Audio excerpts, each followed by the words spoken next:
Žmogaus papilomos virusai tai vieni iš daugybės virusų, kurie gali infekuoti žmonių ląsteles. Jų yra žinoma charakterizuota virš 450 ir dažniausiai dauguma jų infekuoja, užkrečia odą ir sukelia įvairių rūšių karpas.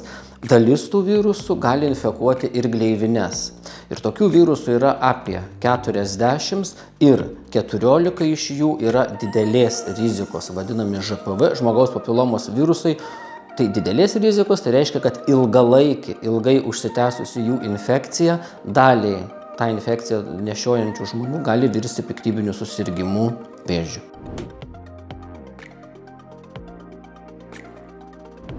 Onkologiniu požiūriu mes turbūt daugiausia reiktų kalbėti tada apie tuos gleivines infekuojančius didelės rizikos žmogaus papilomos virusus, taip pat dažnas karpas, sukeliančius lytinių organų srities, taip pat galinčius sukelti ir gerklų grįžtamąją papilomatozę, kai tarsi karpos formuojasi ant balso stygų, aplink jas ir sukelia, balso užkimimą ir ženkliai pablogina gyvenimo kokybę. Tai šiais virusais dažniausiai užsikrečiama artimo kontakto metu, ir išskyrus, galbūt ne visada yra žinomas užsikrėtimo gerklų atveju, bet dažniausiai, kai burnaryklėje užsikrečiama lytinių organų srityje, tai visgi yra lytiniai santykiai. Ar tai būtų vaginalinis, įprastinis, ar analinis, ar oralinis seksas. Visų rūšių šitų, jeigu apsauga nenaudojama lytinių santykių metu, jeigu vienas iš partnerių yra užsikrėtęs, tai gali būti perduota ir seksualiniam partneriui.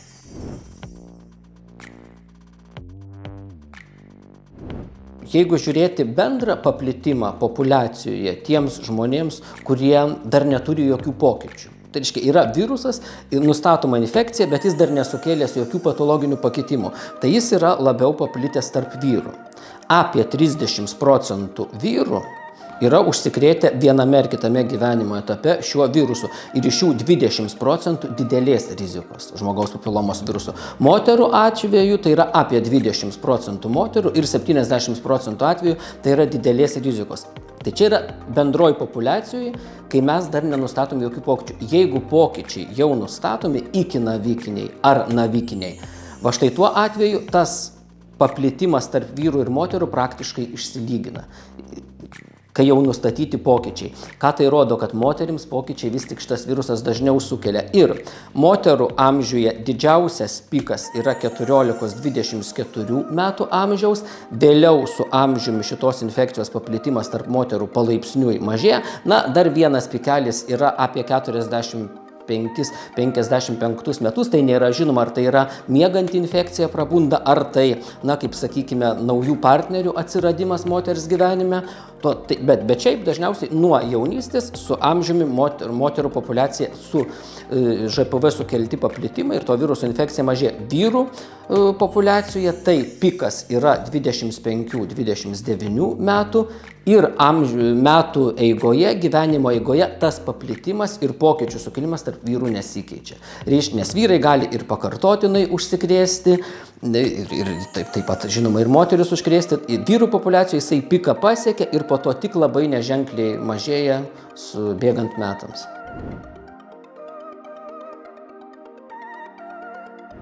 Dažniausiai didelės rizikos ŽPV virusų, nedažniausiai, bet faktiškai visada tos infekcijos žmogus niekaip nejaučia. Tie pokyčiai gali būti nustatomi tik tikslingai tyriant. Ir aktualiausia tai yra dažniausias sukeliamas vėžys, tai yra gimdos kaklelio moterų plokščiųjų ląstelių karcinoma. Ir norint aptikti, ar tuo virusu, vienu iš didelių rizikos žmogaus papilomos virusų yra užsikrėsta ir ar jis jau sukėlė pokyčius iki navikinius, kuriuos mes dar vis norime aptikti, nes tada galima tik tai profilaktinės patikros programos metu.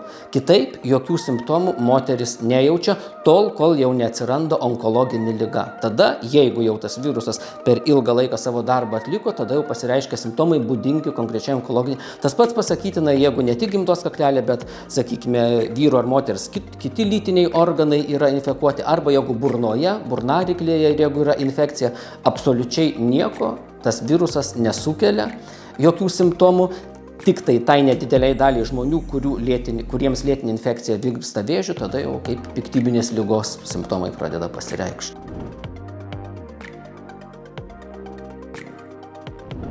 burnaryklės vėžys apie 30% atvejų visų šitų navikų yra susiję su lėtinė, persistuojančia, ar kitaip sakant, ilgai trunkančia žmogaus papilomos virusų infekcija.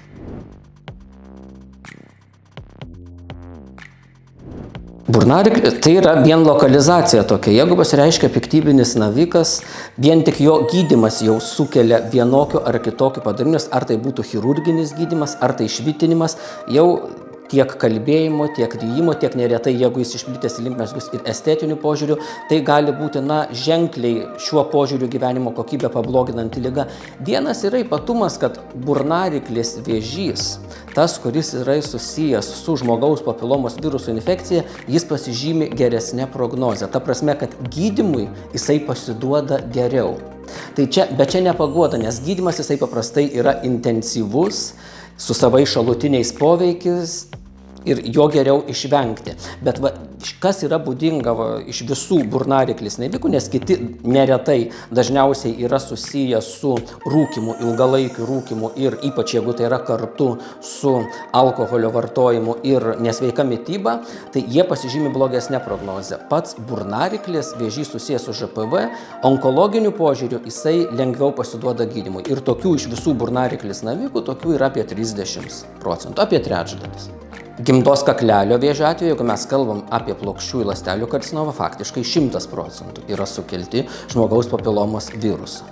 Tai jeigu kitų lokalizacijų žiūrėti, tas svyruoja, sakykime, nuo 50 iki 80. Tai nėra didelė dalis burnaryklės navikų, kurie būtų sukelti šio virusu, bet kada ir kam tas pasireikš, tu negali žinoti.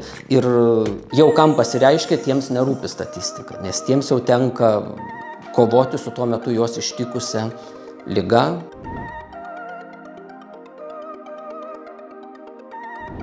Čia jau priklauso nuo naviko išplitimo, kokios stadijos jisai buvo aptiktas. Taip, tam tikrais atvejais užtenka lokalaus gydymo būdo tik tai dalį tos gleivinius, kurie atsirado burnaryklės pašalinti. Kitais atvejais tenka taikyti spindulinį gydymą, lieka po spindulinės reakcijos, tai skonio pokyčiai, seilių liaukų veikla sutrikus, burnos džiūvimas. Kartais, jeigu jau būna išplitę į kaklo limfmazgius, gali tekti šalinti vienos ar net abiejų pusių kaklo limfmazgius, o tai jau ir su lokaliu imuniniu atsaku susiję ir su galimais patinimais, audinių paburkimais, su vadinamas limfademomis susiję.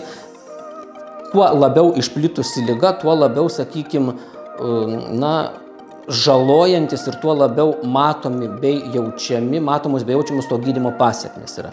Jau kai mes kalbam apie atsinaujinusią ar išplitusią į kitus organus ligą, tada jau taikomas sisteminis gydymas, tai yra chemoterapija, biologinė terapija, imunoterapija ir tai jau faktiškai tas pacientas faktiškai visą savo gyvenimą, jei ne ištisai, tai įvairiais laiko tarpais jau nuo to gydymo jau yra išplitusi, metastazavusi į kitus organus liga, kad jau jam tas gydymas visą likusį gyvenimą, galbūt su pertraukomis, ilgesnėmis, trumpesnėmis, bet jau bus taikomas.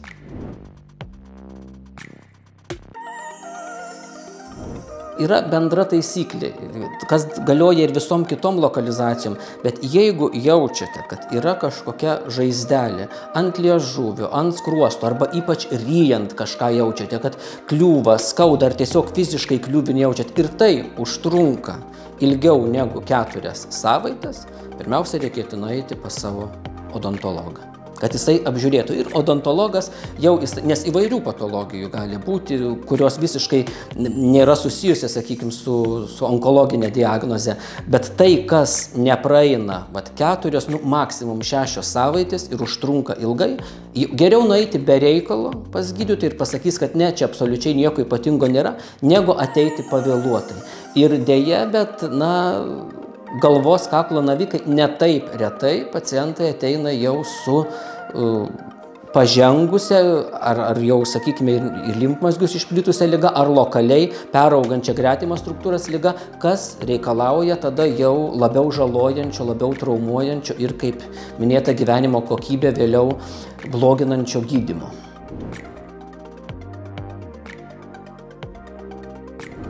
Na, viena iš priemonių apsisaugot nuo ilgai trunkančios žmogaus papilomos viruso infekcijos tai yra skiepai nuo didelės rizikos žmogaus papilomos virusų. Taip pat skiepijama ir nuo tų virusų, kurie sukelia anogenitalinės karpas, tai ŽPV 6 ir 11, kurie yra mažos rizikos, ta prasme, vėžio dažniausiai nesukelia. Tai kaip minėjau, didelės rizikos virusų yra 14. Šiuo metu mes skiepus turim nuo vėžį galinčių sukelti virusų nuo 7, bet tie 7 žmogaus papilomos virusai, jeigu kalbėti gimdos kaklelio vėžio požiūriu, tai jie sukelia apie 90% visų plokščiųjų ląstelių karcinomos atveju gimdos kaklelėje. Tai vat pasiskiepiję nuo to, faktiškai labai ženkliai galima sumažinti riziką lėtiniai, ilgai trunkančiai infekcijai, kuri kad ir nedideliai daliai, bet infekuotojų gali baigtis piktybiniu susirgimu. Ir klinikiniai tyrimai, ir realaus pasaulio duomenys tą labai gerai rodo anogenitaliniai sryčiai. Na, sakykime, apie išangę ir lytinius organus.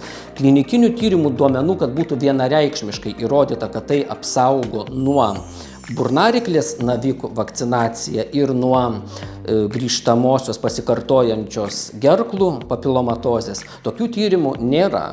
Kad tai būtų vienareikšmiškai įrodyta ir tai nei gamintojas, nei gydytojai neteigia, bet kadangi galvojame, kad bent jau burnariklės atveju infekcija vis tik tai dažniausiai sietina su oraliniu seksu, tai jeigu žmogaus papilomos viruso vakcina sumažina lėtinės infekcijos riziką lytiniuose organuose, savaime aišku ir ta perdavimo tikimybė jau kad ir oralinio sekso metu, jinai sumažė ir tokiu būdu galima ta netiesioginė apsauga, kuri dar klinikiniais tyrimais tiesiogiai nėra vertinta ir įrodyta, bet tokiu būdu, jeigu panaikini pagrindinę infekcijos lokalizaciją, kuri gali vis tik atsidurti tam tikromis gyvenimo situacijomis ir burnoje, tokiu būdu galima sumažinti tikėtina ir burnariklės navikų, lėtinės ŽPV infekcijos atsiradimą, kuri vėlgi daliai, tik nedideliai daliai tų žmonių, bet visgi gali virsti ilgainiui vėžiu.